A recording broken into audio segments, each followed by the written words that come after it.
जब श्री व्यास जी ने नारद जी को आया हुआ देखा तो व्यास जी तुरंत खड़े हो गए। उन्होंने देवताओं के द्वारा सम्मानित देवर्षि नारद की विधि पूर्वक पूजा की और विधि पूर्वक पूजन किया। उसके पश्चात सूर्य जी महाराज कहते हैं, अथम ते सुखमासीन उपासीनम बृहस्रवा देवर्षि प्राह विपर्सिम वीणा पाणी स्मयं देव। सूर्य महाराज कहते हैं कि तदंतर सुख पूर्वक बैठे हुए वीणा पानी परम यशस्वी देवर्षि नारद जी ने मुस्कुराकर अपने पास बैठे देवर ब्रह्मर्षि व्यास जी से कहा। तो नारद जी कहते हैं, पाराशर्य महाभाग भवता कथितात्मना परितुष्यति शारीर आत्मा मानस एव वा। हे महाभाग व्यास जी, हे पराशर नंदन व्यास जी, आपके शरीर और मन दोनों ही अपने कर्म एवं चिंतन से संतुष्ट तो है ना। अवश्य ही आपकी जिज्ञासा तो भली भांति पूर्ण हो गई है, क्योंकि आपने जो अद्भुत महाभारत की रचना की है वह बड़ा ही अद्भुत है। वह धर्म आदि सभी पुरुषार्थों से परिपूर्ण है। जिज्ञासितमधीतं च यत्तद् ब्रह्म सनातनम अथापि सोचस्यात्मान अमकृतार्थ इव प्रभु। सनातन ब्रह्म तत्व को भी आपने खूब विचारा है, खूब विचार विमर्श इस पर किया है और जान भी लिया है। फिर भी प्रभु आप अकृतार्थ पुरुष के समान अपने विषय में क्यों शोक कर रहे हैं? आप शोकाकुल क्यों हैं? व्यास कहते हैं, अस्तेव मे सर्वमिदं प्रयुक्तं तथापि नात्मा परितुष्यति तन्मूलमव्यक्तमगाधबोधं पृच्छामहे त्वात्मभवात्मभूतम् स वै भवान् वेद समस्तगुह्यम् उपासितो यत्पुरुषः पुराण परावरेशो मनसैव विश्वं सृजत्यवत्यत्य गुणैः संग। क्या कह रहे हैं नारद जी, आपने मेरे विषय में जो कुछ भी कहा है, अस्तेव में सर्वमिदं प्रयुक्तम्, आपने जो कुछ भी कहा है वह सब क्या है? ठीक है। वैसा होने पर भी क्या है? तथापि नात्मा परितुष्यते में, लेकिन इतना सब कुछ होने पर भी नारद जी मेरा हृदय संतुष्ट नहीं है। पता नहीं इसका क्या कारण है। आपका तो ज्ञान कैसा है? अगाध ज्ञान है। आप तो ज्ञानी हैं, योगी हैं, आप साक्षात ब्रह्मा जी के मानस पुत्र हैं नारद जी। इसलिए मैं आपसे ही इसका कारण पूछता हूं। नारद जी, आप समस्त गोपनीय रहस्यों को जानते हैं, क्योंकि आपने उन पुराण पुरुष की उपासना की है। वह जो पुराण पुरुषोत्तम भगवान से नारायण है, आपने उनकी उपासना की है। और जो प्रकृति पुरुष दोनों के स्वामी हैं और असंग रहते हुए भी क्या है? अपने संकल्प मात्र से गुणों के द्वारा संसार की सृष्टि स्थिति और प्रलय करते हैं, उन भगवान का आप ध्यान करते हैं। त्वं पर्यटन नरक इव त्रिलोकी, और आप त्रिलोकी में पर्यटन करते हैं, भ्रमण करते हैं। मंतस्सरोवा ये देवात्म साक्षी, और योग बल से जो है प्राणवायु के समान सबके भीतर रहकर अंतःकरण के साक्षी भी हैं। योगानुष्ठान और नियमों के द्वारा ब्रह्म और शब्द ब्रह्म दोनों के आप क्या करते हैं? पूर्ण प्राप्ति कर लेने पर भी मुझ में जो बड़ी कमी है उसे आप कृपा करके बतलाइए।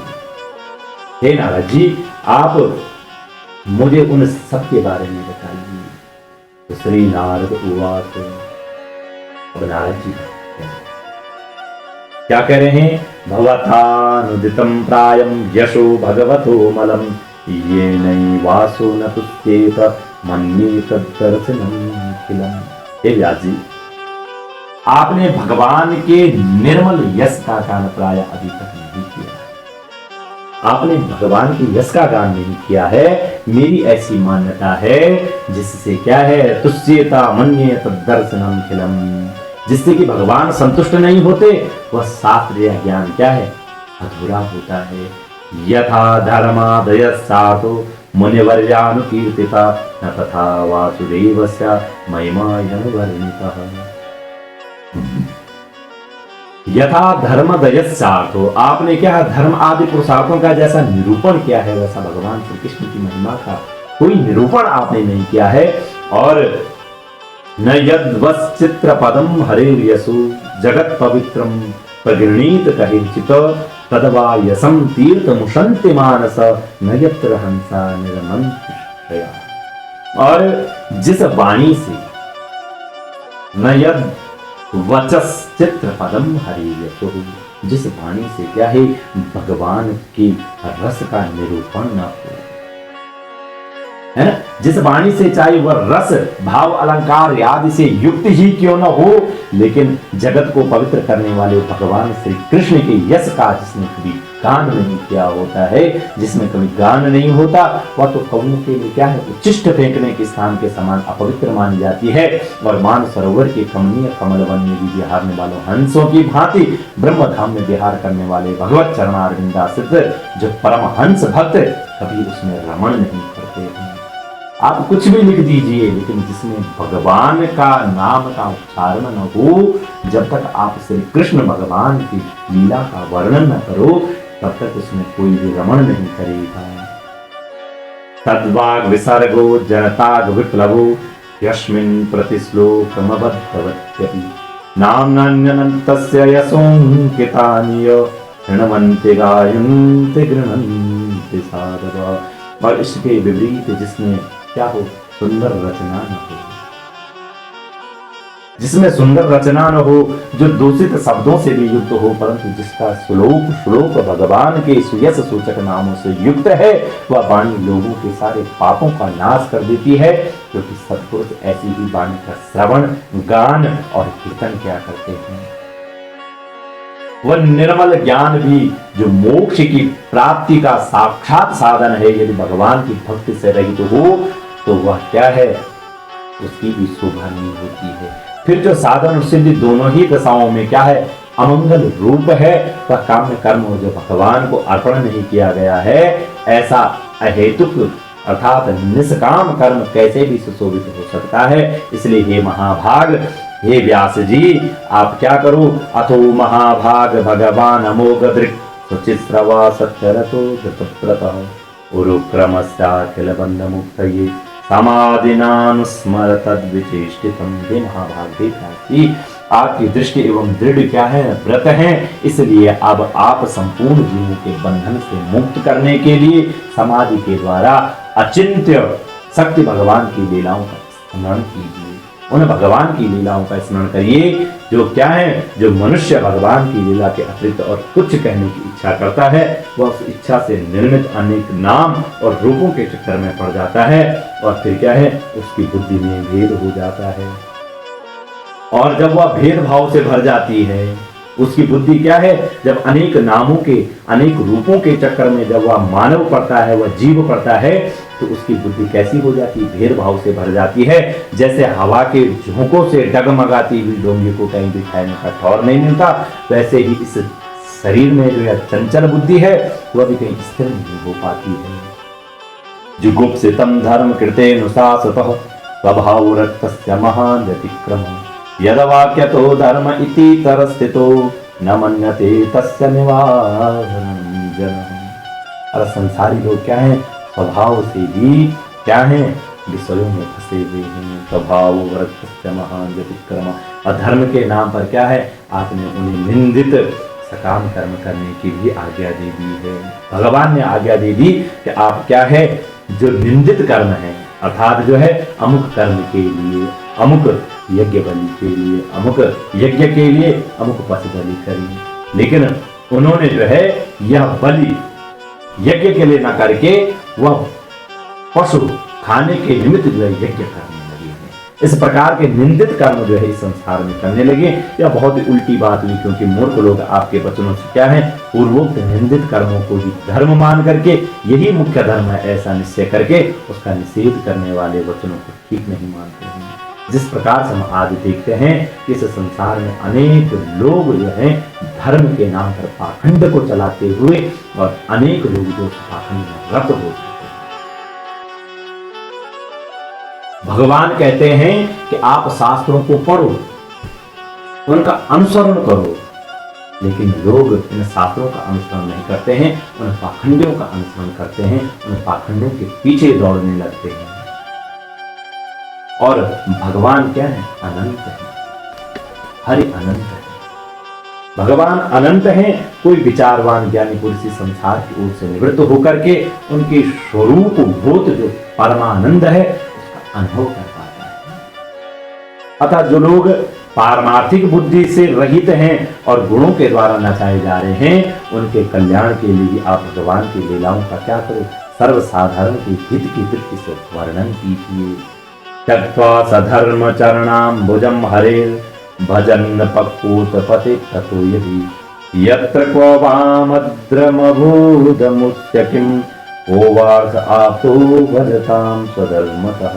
और जो मनुष्य त्यक्त्वा स्वधर्मं चरणाम्बुजं हरे, जो मनुष्य अपने धर्म का परित्याग करके चरणाम्बुजं हरे, भगवान के चरण कमलों का भजन सेवन करता है, वह भजन जब परिपक्व हो जाता है तो क्या है, परिपक्व हो जाने पर क्या है, बात ही क्या है, यदि इससे पूर्व ही उसका भजन छूट जाए तो क्या कहीं भी उसका कोई अमंगल हो सकता है। परंतु जो भगवान का भजन नहीं करते हैं, जो भगवान का ध्यान नहीं करते हैं, भगवान का स्मरण नहीं करते हैं, केवल क्या करते हैं, स्वधर्म पालनम, अपने ही धर्म का केवल और केवल पालन करते रहते हैं। आप तो भजताम स्वधर्मतः, अपने ही धर्म का जो भजन करते हैं, पालन करते हैं, उन्हें कौन सा लाभ मिला है, उन्हें कोई लाभ प्राप्त नहीं होता है। तसेव हेतु प्रयतेत कोविदो न लभ्यते यद भ्रमतामुपर्यदः तल्लभ्यते दुःख वदन्यतः सुखं कालेन सर्वत्र कबीर रहंस। बुद्धिमान मनुष्य को क्या चाहिए, बुद्धिमान पुरुष को क्या चाहिए, उस वस्तु की प्राप्ति के लिए प्रयत्न, उस वस्तु की प्राप्ति के लिए प्रयत्न करे जो तिनके से लेकर ब्रह्म पर्यंत समस्त ऊंची नीची योनियों में कर्मों के फलस्वरूप आने जाने पर भी स्वयं प्राप्त नहीं होती। संसार के विषय सुख तो जैसे बिना चेष्टा के दुख मिलते हैं वैसे ही है। संसार के सुख कैसे हैं, जैसे हम दुख की तो कभी चेष्टा नहीं करते हैं, कामना नहीं करते हैं, फिर भी प्राप्त होते हैं, वैसे ही बोला है यह संसार के विषय सुख हैं और कर्म के फल में अचिंत गति समय के फेर से सबको सर्वत्र स्वभाव से ही मिलती है। तो हे व्यास जी, जो भगवान श्री कृष्ण के चरण रविंद का जो सेवक है वह भजन न करने वाले कर्मी मनुष्यों के समान क्या है, दैवात कभी बुरा भाव हो जाने पर भी जन्म मृत्यु में संसार में नहीं आता। वह भगवान के चरण कमलों के आलिंगन का स्मरण करके फिर उसे कभी छोड़ना नहीं चाहता। उसे रस का चस्का जो लग चुका है, उसे भगवान की भक्ति का चस्का जो लग चुका है, वह कभी भी भगवान की भक्ति से विमुख नहीं होता है। इदम हि विश्वम भगवान वेतरु यतो जगत स्थान निरोध संभवा तद्धि स्वयं वेद वमास्तथापि वै प्रदेशमात्रं भवतः प्रदर्शितम्। और जिस दिन से जगत की उत्पत्ति स्थिति और प्रलय होता है वे भगवान इस विश्व के रूप में है। ऐसा होने पर ये इससे विलक्षण है, इस बात को आप स्वयं जानते हैं। तथापि मैंने आपको संकेत मात्र कर दिया, मैंने आपको संकेत मात्र कर दिया। हे व्यास जी, त्वमात्मनात्मान मवीय मोगधृक् परस्य पुंसः परमात्मा। आपकी दृष्टि कैसी है, अमोघ है। आप इस बात को जानिए कि आप पुरुषोत्तम भगवान के कलावतार हैं, आप उन भगवान नारायण के ही कलावतार हैं। आपने अजन्मा होकर के भी जगत के कल्याण के लिए क्या किया है, जन्म ग्रहण किया है। और इसलिए आप विशेष रूप से भगवान की लीलाओं का कीर्तन कीजिए। इदं हि पुंसस्तपसा श्रुतस्य वा श्रेष्ठस्य सूक्तस्य च बुद्धिदत्तयो अविच्युतोऽर्थ कविभिर्निरूपितो यदुत्तमश्लोक गुणानुवर्णनम्। हे व्यास जी, विद्वानों ने इस बात का निरूपण किया है कि मनुष्य की तपस्या, वेदाध्ययन, यज्ञ, अनुष्ठान, स्वाध्याय, ज्ञान और दान का एकमात्र प्रयोजन यह है कि पुण्य कीर्ति से कृष्ण के गुणों और लीलाओं का वर्णन किया जाए, उन्हें भगवान श्री कृष्ण के चरणों की धूलि का वर्णन किया जाए, भगवान की लीलाओं का वर्णन किया जाए। हे मुनि, अहम पुरातीत भवे भवम मुनि दास्यास्तु कास्याश्च न वेदवादिनां निरूपितो बालक एव योगिनां शुश्रूषणे प्रवृत्ति निर्विवक्षताम्। हे मुनि, जो पिछला कल्प था, अहम पुरातीत भवे भवम मुनि, जो मेरा पूर्व जन्म था। मैं वेदवादी ब्राह्मणों की एक दासी का लड़का था। वे योगी वर्षा ऋतु में एक स्थान पर चतुर्मास्य कर रहे थे और बचपन में ही उनकी सेवा में मुझे नियुक्त कर दिया गया था। मैं यद्यपि बालक था, मैं छोटा था, फिर भी किसी प्रकार की चंचलता नहीं था। कोई चंचलता मेरे अंदर नहीं थी। मैं जितेंद्रिय था, खेल कूद इत्यादि से दूर रहता था, आज्ञानुसार उनकी सेवा करता था। मैं बोलता भी बहुत कम था और मेरे इस शील स्वभाव को देखकर सौंदर्य मुनि ने मुझे सेवा पर अत्यंत अनुग्रह किया। उच्छिष्ट लेपान अनुमोदितो द्विजहि सकृत स्म भुंजे तदपास्तकीसः एवं प्रवृत्तस्य विशुद्ध चेतसस् तद्धर्म एवात्म रुचि प्रजायते। और उनकी अनुमति प्राप्त करके, उन ऋषिगणों की अनुमति को प्राप्त करके मैं बर्तनों में लगा हुआ प्रसाद एक बार में खा लिया करता था। इससे मेरे सारे पाप धुल गए। वह ऋषियों का जो प्रसाद था मैं उसको ग्रहण करता रहता था और इससे मेरे सारे पाप धुल गए। और इस प्रकार उनकी सेवा करते करते मेरा हृदय शुद्ध हो गया और वे लोग जैसा भजन पूजन करते थे उसी में मेरी रुचि होने लगी। और प्यारे व्यास जी उस सत्संग में उन लीला गान परायण महात्माओं के अनुग्रह से मैं प्रतिदिन भगवान श्री कृष्ण के मनोहर कथाएं सुना करता था और श्रद्धा पूर्वक एक एक पद श्रवण करते करते कीर्ति भगवान में मेरी रुचि हुई। हे महामुनि, जब भगवान में मेरी रुचि हो गई तब उन मनोहर कीर्ति प्रभु में मेरी बुद्धि भी कैसी होगी, निश्चल हो गई। और उस बुद्धि से मैं इस संपूर्ण सत और असत रूप जगत को अपने ब्रह्म स्वरूप आत्मा में माया से कल्पित देखने लगा। पश्ये मयि ब्रह्मणि कल्पितम परि, मैं उस आत्मा में माया से कल्पित देखने लगा। और इस प्रकार शरद और वर्षा इन दो ऋतुओं में तीनों समय उन महात्मा मुनियों ने श्री हरि के निर्मल यश का संकीर्तन किया और मैं प्रेम से प्रत्येक बार बस सुनता रहा। अब चित्त के रजोगुण और तमोगुण को नाश करने वाली भक्ति मेरे हृदय में प्रादुर्भाव हो चुकी थी, मेरे हृदय में उतर चुकी थी, जिससे मेरे मन के रजोगुण और तमोगुण का नाश हो चुका। मैं उनका बड़ा ही अनुरागी था। वह जो ऋषिगण थे मैं उनका बड़ा ही अनुरागी था और उन्हीं में मेरा चित्त लगा हुआ था। मैं विनयी था और उन लोगों की सेवा से मेरे सारे पाप नष्ट हो गए। मेरे हृदय में श्रद्धा थी और इंद्रियों में संयम था एवं शरीर वाणी और मन से मैं उनका आज्ञाकारी हो गया। उन दीन वत्सल महात्माओं ने जाते समय कृपा करके मुझे उस गुह्यतम ज्ञान का उपदेश किया जिसका उपदेश स्वयं भगवान ने अपने श्री मुख से किया है। और उस उपदेश से ही जगत के निर्माता भगवान श्री कृष्ण की माया के प्रभाव को मैं जान सका, जिसको जान लेकर जब मैंने उनको जान लिया तो उनसे मुझे परम पद की प्राप्ति हो जाती है। एतत् संसूचितम ब्रह्मस् तापत् त्रय चिकित्सतम यदीश्वरी भगवती कर्म ब्रह्मणि भावितम। और हे सत्य संकल्प व्यास जी, पुरुषोत्तम भगवान श्री कृष्ण के प्रति समस्त कर्मों को समर्पित कर देना ही संसार के तीनों तापों की एकमात्र औषधि है। अपने आप को भगवान श्री कृष्ण के चरणों में समर्पित कर देना ही इस संसार में वह औषधि है जिससे इन संसार के तीनों ताप क्या नष्ट हो जाते हैं। और प्राणियों को जिस पदार्थ के सेवन से जो रोग हो जाता है वही पदार्थ चिकित्सा विधि के अनुसार प्रयोग करने पर क्या स्वरूप को दूर नहीं किया जा सकता है।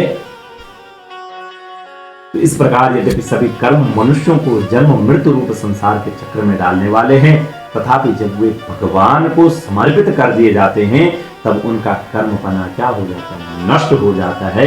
वह कर्म सब नष्ट हो जाते हैं। इस लोक में जो शास्त्र विहित कर्म भगवान की प्रसन्नता के लिए किए जाते हैं उन्हीं से पराभक्ति युक्त ज्ञान की प्राप्ति होती है। पूर्वणा यत्र कर्माणि भगवच्चिच्चया सकृत गृणन्ति गुणनामानि कृष्णस्यानुस्मरन्ति च। और उस भगवत अर्थ कर्म के मार्ग में भगवान के आज्ञा अनुसार आचरण करते हुए लोग बार बार भगवान श्री कृष्ण के गुण और नामों का कीर्तन तथा स्मरण करते हैं। और क्या कहते हैं, नमो भगवते तुभ्यं वासुदेवाय धीमहि प्रद्युम्नाय निरुद्धाय नमः संकर्षणाय। हे भगवान, आप श्री वासुदेव जी को नमस्कार है, प्रणाम है। हम आपका ध्यान करते हैं। प्रद्युम्न, अनिरुद्ध और जो शंकरषण भगवान हैं उनको भी हम नमस्कार करते हैं। इति मूर्त्य विधानेन मंत्रमूर्तिमूर्तिकम यजते यज्ञ पुरुषम सनित्य दर्शन पुमान। और इस प्रकार जो पुरुष चतुर्व्यूह रूपी भगवान मूर्तियों के नाम द्वारा प्राकृत मूर्ति रहित अप्राकृत मंत्र मूर्ति भगवान यज्ञ पुरुष का पूजन करता है, उसी का ज्ञान पूर्ण एवं यथार्थ है।